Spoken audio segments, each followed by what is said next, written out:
America is an amazing country filled with wonderful people who do incredible things. But too often, the media and liberal politicians ignore big parts of our nation and the people who make it work. So I'm speaking with leaders and policymakers who deal with real problems every day. I'm Ronna McDaniel, and this is Real America. Today, I'm going to be speaking with Congressman Ted Budd, the Republican nominee for this year's Senate race in North Carolina. We're going to cover everything from his missionary work in the former Soviet Union, the Democrats' war on the Second Amendment, and his candidacy for the United States Senate. Well, I'm so excited to welcome a very good friend of mine that I've known for quite some time, our next senator, our nominee for the Senate. Your confidence. I have that confidence. I really do. But our nominee for the U.S. Senate and a great Congressman, Ted Budd. Welcome to Real America. It's an honor to be here. Thank you, Ronna. Thank you. I'm excited to have this time. Of course, I've known you for a while. I feel like I was in North Carolina so much in your 2018 race for Congress when it was a battleground race. But I want people to get to know you because you're just such an exciting person. And we're going to be so lucky to have you as a senator in North Carolina. But talk about your growing up. You grew up on a cattle and chicken farm. What was that like? Well, it was kind of dual world. So I did grow up on a cattle and chicken farm. Okay. You know, it was a hobby farm that grew. We had we bought the farm next to us when I was 9 or 10 years old, which had Tyson chickens. Wow. It was Holly Farms and then became Tyson, and it was a hatching egg operation. So they would come every week, take the eggs up to a hatchery, and 3 weeks later, baby chicks. So it was 20,000 chickens. We had 2 houses. And we had that for 20 years. We had Black Angus cattle for years, still have those today. Really? And, I like to say to all across North Carolina, I don't want to call myself a farmer because my neighbors work way too hard to have that title. Like, I live on a farm. When the cows are out, I'm back in the mode. We're getting the cows back in. But my neighbors work really hard to earn that title as farmer. But it gives you such an appreciation. I was talking with somebody earlier. Farmers and people who are working with their hands, they can't do Zoom. They don't get to do virtual work like so many of our millennials or some of the woke Democrats are thinking we can Zoom it in. Like your counterpart in the House, Nancy Pelosi, who has proxy voting. When you're a farmer, it's day in, day out. You can't proxy the fields, the crops, and you can't control these input prices that are going through the roof, that are driving fertilizer prices up, which people are paying for at the grocery store. What a great background. And then you went to college and you majored in theology. So what were you going to do with that? Tell me about that. So when I say dual world, it's not cattle and chickens, it's farming, right? Yeah. And then we had a janitorial and landscape company that my dad had started in the 60s. And so I worked either on the farm or I was working putting out pine straw, mowing grass or buffing floors on the third shift. So that's the dual world that we had, is a business and a farm growing up. That's wonderful. But went to Appalachian State, and actually undergrad was in business, but I was involved in a group called CREW, or Campus Crusade. And so we decided to go on a mission trip after my freshman year, and it was to the Soviet Union. It was a scary place. And that's where I ended up meeting Amy Kate, your wife, right? Yeah, so she is a coal miner's daughter or granddaughter from West Virginia. And then afterwards, that's when we both went to Dallas Theological Seminary and both got a degree in education, Christian education. So tell me about being a missionary in the Soviet Union, in a communist country. What was that like? So I had 2 communist country trips. One was to the former Soviet Union, and 2 things happened. It was August of 91, and so if we'll remember our history, 2 things happened. One is that the Iron Curtain collapsed that very week, and the other thing, it was epic, because I got to meet Amy Kate. So 2 major world events. There were 405 Americans. We had chartered Aeroflot. It took the planes were awful, and it took 4 or 5 stops to get all the way to Moscow. And then we went to Leningrad, which was changing its name to St. Petersburg that month. And then we also went to Kyiv, which was part of the Soviet Union. And they had I had a name tag. It said Theodore, my formal name on there, but it was written in Russian. But I went to Kiev with that same name tag on. They were offended that it was actually written in Russian. You could see their striving for independence even then in 1991. And of course, within weeks, everything had devolved in the Soviet Union. You could see I had a backpack on. And when they opened, this was back in Red Square, the day one, When they opened the doors of the bus to let us out, we're going like, are we going to jail here? Are we going to get captured by the KGB? So we were nervous, scared. yeah. But I remember feeling somebody pull in my backpack, and I'm going like, this is, probably somebody going to arrest me. And I looked, and I turned around. It was an elderly woman who was weeping. She saw that we had literature, we had, a Russian translated Gospel of Luke with us, and she saw what it was, and she started crying, and she asked for more, and she would begin handing them out to her friends because they've essentially been, starved of freedom of thought, freedom of religion since 1917. And so we were able to see that firsthand. Oh my, what an amazing experience. What a historical time to be there. Yeah. It had to have changed your life. It really did. I was 19 at the time, so you don't really understand what's happening globally. But looking back on that, I'm so appreciative of that, so appreciative of the freedoms that we still have. Even with all the challenges we have as a country right now, people are voting with their feet. They want to come here. They realize this is a great last stand for freedom, and we have to protect it. And I think it's a part of the reason what you're talking about right now is why we're seeing an exodus from the Democrat Party to the Republican Party, from people who have legally come to this country from communist countries, from socialist countries, because they gave up everything to come to America where they could have freedom of religion and freedom of speech and freedom of thought because they understand that oppression. Does it worry you when you see what you saw in the Soviet Union and now what you're seeing with the Democrat Party and some of the suppression you're seeing of our American ideals? Absolutely. I mean, the people that seem to be the most frontline upset about the trends in the Democrat Party and the things they're trying to infiltrate our country with are those, they still have the first generation accent of having properly immigrated from another country to the U.S. Yep. And they're heartbroken.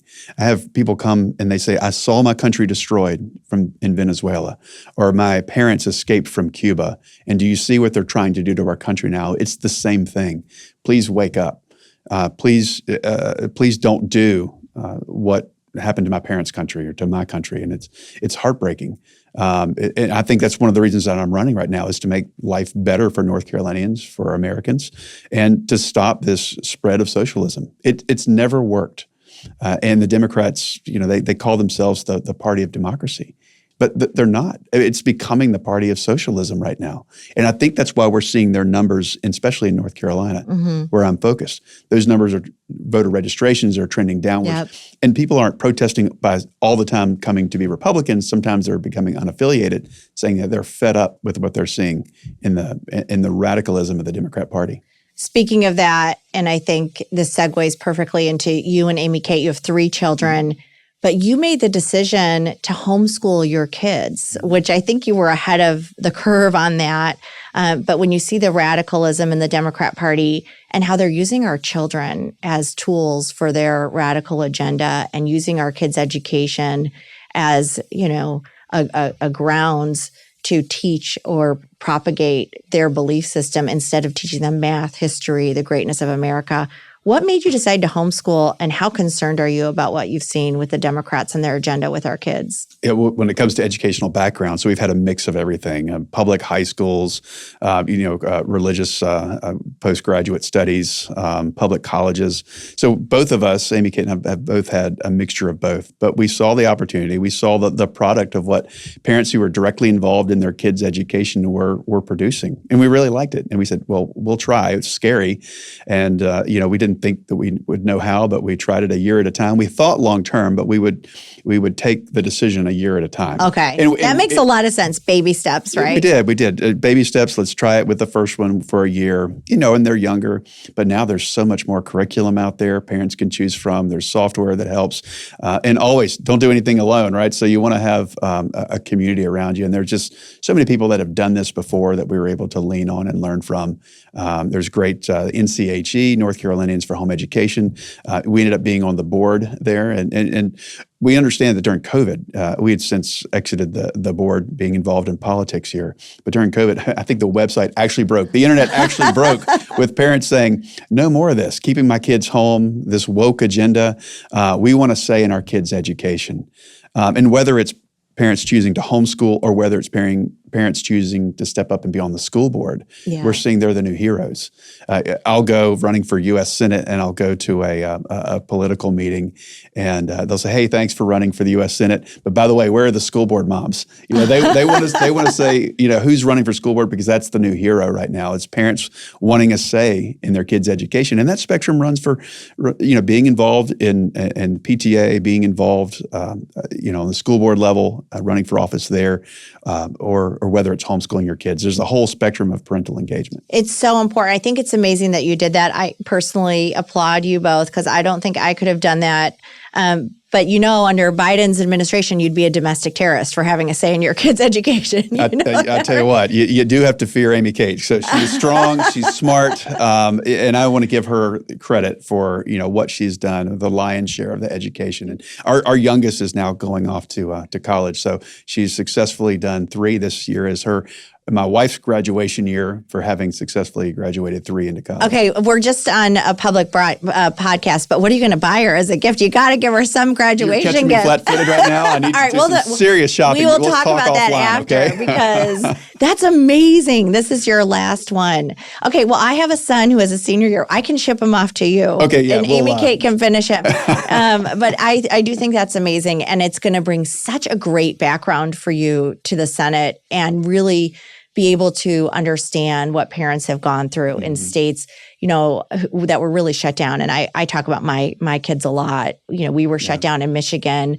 Our kids became collateral damage, but there's an aftermath, and there's a deficit, and there's a mental health issue that kids are still dealing with. So thank you for what you have done, and for being able to be a voice for parents in the United States Senate when you get elected. I'm just going to just assume that that's happening. Although we're going to talk later. This is the NASCAR state that I'm from, right? Yeah. So we're going to run like we're behind, and we're not going to let off the gas in the corners. So. I love that. Well, and we're going to make sure everybody knows how to support you. But I do want to talk a little bit more about your background, because I did not realize that you actually own a gun shop. Is that correct? I do, yeah. So talk about that. 12 years ago, so it was 2010, looking for a business to buy. A friend says, hey, there is a bankrupt, out of business gun store. So as I was looking at this, and my first customer, and only customer at the time, was going to be a local police department that needed a place to train their officers. Really? I said, this is fantastic. I mean, they were driving way out of town to another county to shoot at an outdoor range subject to the weather, and putting a lot of miles on their car and taking officers offline for training. And there was this range, and they said, well, we can't buy it, but we could lease it from you, and we could be your customer. And while I was looking at this, the training captain, he said, never underestimate the need of the public to have a safe place to shoot. I said, Captain, you want me to open this to the public? He said, absolutely, because they need a good place, a safe place to shoot. So we did. We opened it up. He had a retiring SWAT team member that came to be a partner with me, so we opened this together.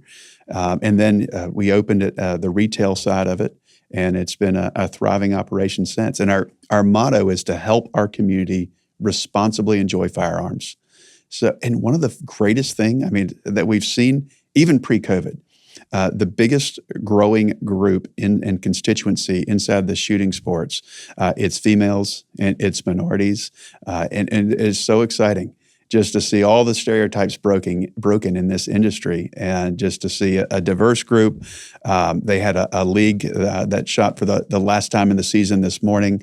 To see someone close to 80 win, and it's just fantastic. It's a great thing for the community, and it teaches people to responsibly enjoy firearms and responsibly train them on firearms. Absolutely. I know we have a firearm, and my husband is like, you need to train. So we went to a range, and I had an ex-police officer sit with me on the range and teach me all the protocols, because you want to have that responsibility. So I'm going to tackle this 2 ways. I want to talk about being a business owner and what you deal with the regulation, the labor issues. What are you seeing from this Biden administration? And also, you have a Democrat governor. How has it made life harder for business owners, not just you, but across the country? Well, what we're seeing is 2 openings for every available employee, and we're seeing the discouragement of work. And people have, they were able to stay home with some stimulus checks early on, and maybe we didn't know what COVID was in the first few months, but then it's time like, hey, let's reopen the economy. Yeah. But many people, not all, some of them are out there, they're working 2 and 3 jobs, and we're grateful for them. But there's so much opportunity out there. But there has been from the Biden administration the spirit of victimization: stay home, don't work, don't make your life better, don't participate in the economy. And that's what we need. The economy needs people to jump in. And we have other people, again, like are working 2 or 3 jobs. So it's been very difficult. Look, we're very blessed. This is an industry that people want to work in. In my business, people come from every branch of the military, retired police, retired teachers that just say they want to do this. And so we're lucky in that regards. But when it comes to people that need factory workers, they need shifts, they need people to run restaurants, it's hard. It's so hard. And you're hearing this as you're traveling your state. I mean, every small business owner I talk to talks to me about how hard it is to find employees. You know, I have a 17-year-old in the workplace right now. I can't even tell you how many job offers he gets on the website that he applied on. I mean, it's just unbelievable. And there's a real problem. And I said this earlier, and this is so true, I think. Democrats think they understand business because they read about starting a business. Republicans have actually started businesses. They know what it means to hire people. They know what the regulations mean. And you know that practical application of having it in your own life is just a better education than anything you're going to get it's from the best. Some theory. Running a buffer in the middle of the night, you know, on the third shift, putting out pine straw in 100-degree weather. I mean, or unloading trucks at a warehouse. Those are all things that I've done and not afraid to do today. And it makes you who you are. Yeah. So I'm grateful for that. I mean, I called a person in the eastern part of the state. He's, how you doing? He said, I'm hot. I'm out in the middle of my field. He's a farmer on hundreds of acres. He's trying to, take care of his field. He said, I hired 10 people last week. And he said 5 of them didn't show up. And then he said they said another 2 quit after 3 days. So we need to have a culture that's pro-work. Yes. And there's personal dignity and nobility that comes out of that. And not a government that incentivizes people to stay home. So then let's talk about, as a gun owner, a gun shop owner, what we're seeing in our country. Obviously, we are all concerned about the violence we're seeing in our kids' schools. We don't want to have that. But the Democrats' plan is, let's take away guns from everybody.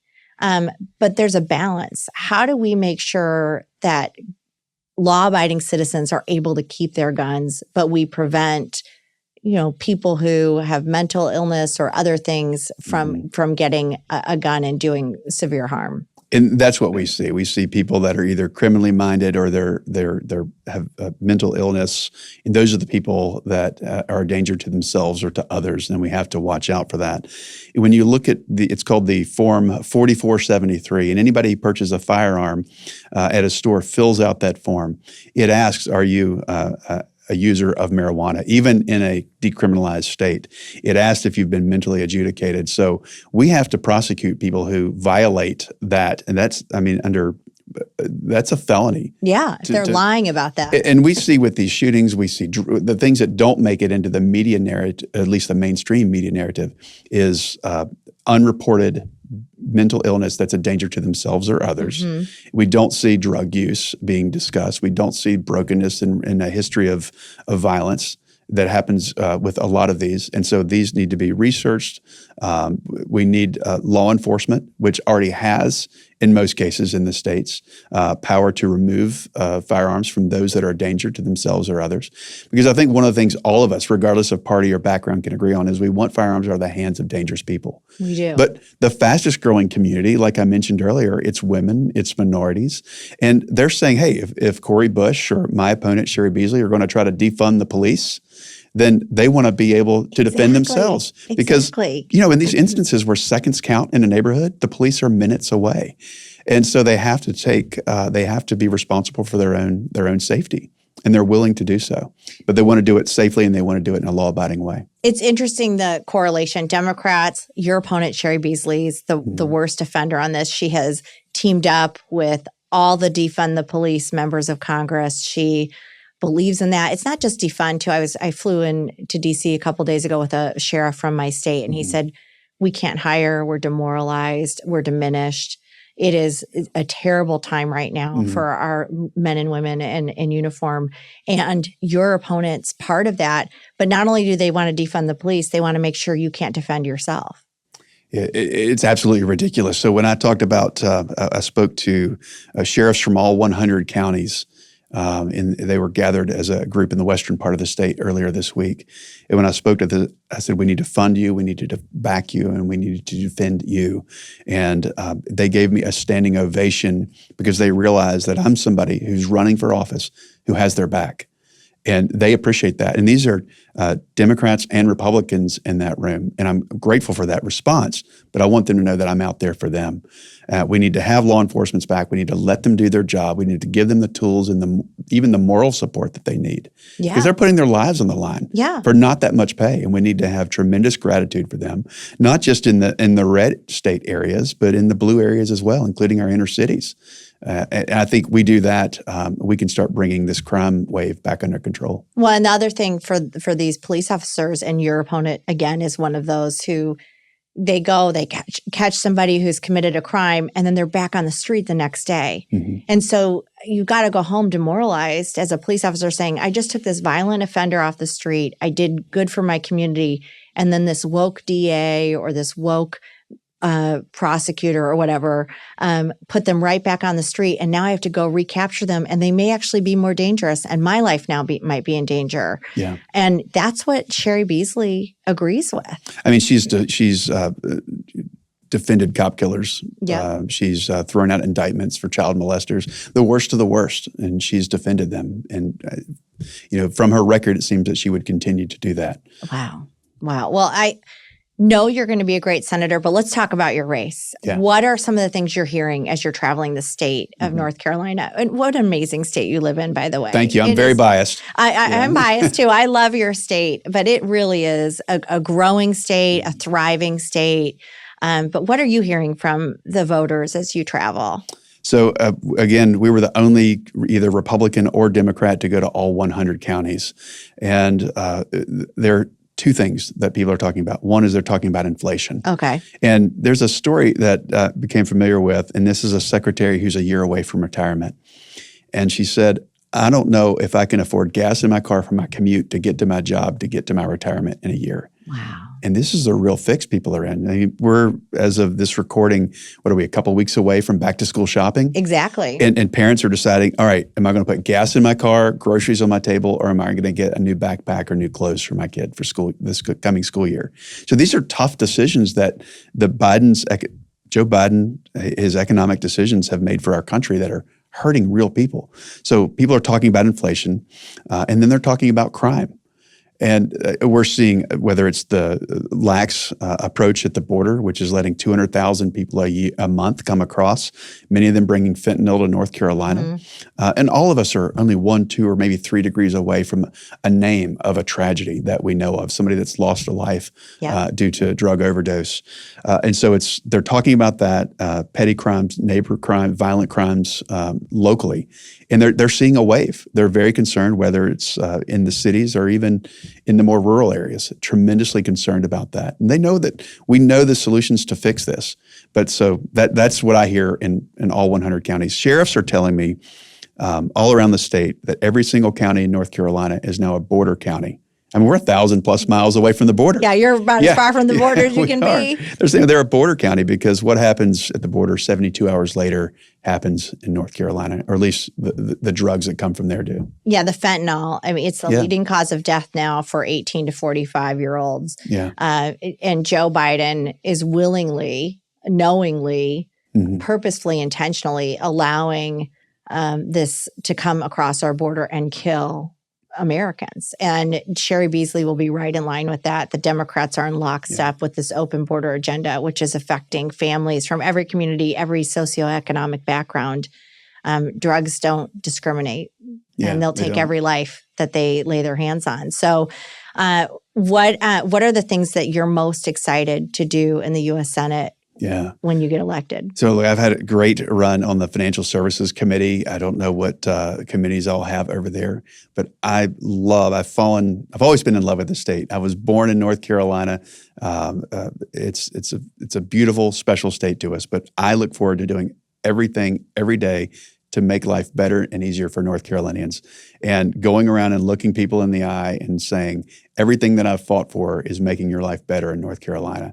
That's what I look forward to. What committee that's going to be on, I don't know. Again, it's the NASCAR state. I'm going to run like I'm behind. I feel like you're a NASCAR state. Yeah. You're also a basketball state, kind Oh, yeah, of, we right? are. I mean, We are. basketball is. Which is why I'm a North Carolinian. But I don't have basketball skills. You don't? Okay. But my uncle came, he was recruited to North Carolina Really? in 1956 when Wake Forest moved from the town of Wake Forest to Winston-Salem. He played basketball there. Then he went and played for the Knicks. But my dad, his younger brother. Your uncle played for the Knicks? He did. played for UNC and then the Knicks. He got very famous one night when he guarded Wilt Chamberlain the night Wilt scored 100 points. So that was before I was born. Is that famous or That is famous, that's infamy? infamous. But hey, he was in the pros. There was only a few teams, you know. That's amazing. That's so right. so I was going to ask, are you Duke or UNC? You got it. I'm a Wake Forest guy. Oh, right? you're Wake Forest. I'm a Wake Okay. Forest guy. I went to business school there. That's the school he played in, so it's a special school for us. That's amazing. Well, I know that you're going to do so many great things for your state.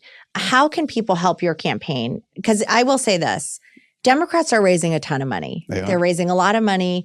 And, you know, everybody talks about the red wave. The red wave doesn't happen unless you have the resources to get on TV. And Democrats are definitely having a green wave right now of money being infused into their campaigns, which we know is going to happen because they have all the big tech and all that money coming in. What is a way that people can help you?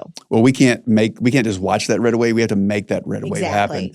So the easiest way to support me is at my website, and that's at tedbud.com. If you can get the D's in the right place, you're in good shape. It's two D's. It's 2 D's on Bud and 1 on Ted. So TEDBUDD.com. Okay. Love to have people's support, and we'll put it to great use, and we'll go win in November. I hope everyone listening, watching goes and supports tedbud.com. I know you. I've seen your heart. I've met Amy Kate. You guys are just a fantastic couple, and you will do our country a great service in the United States Senate. Thank you for coming on my podcast, and I look forward to congratulating you this November. I look forward to it as well. Thank you so Ted. much. Thanks. All right, thank you. I'm Ronna McDaniel, and this is what Republicans stand for. Join us next time on Real America.